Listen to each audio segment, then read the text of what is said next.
Kaugnay niyan, tiniyak ng ating embahada sa Qatar na nananatiling ligtas sa mga Pilipino doon kasunod ng pag-atake ng Iran sa isang base militar ng Estados Unidos doon. Pagtitiyak naman ng Philippine Embassy, mahigpit nilang tinutugunan ang mga banta sa seguridad sa Qatar at sa kalagayan ng ating mga kababayan doon.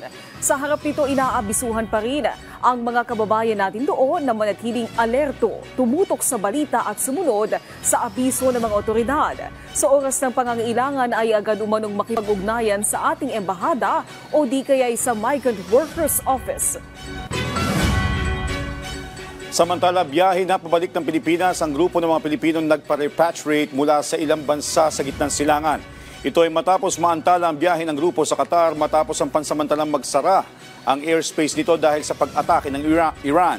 Personal na sinundo ng DMW Secretary Hans Deo Kakdak ang 31 OFW mula sa Israel, Jordan, Palestine at Qatar.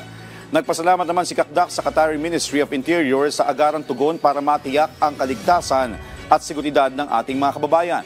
Kaugnay niyan, inalerto din ang mga Pilipino sa iba pang lugar sa Middle East.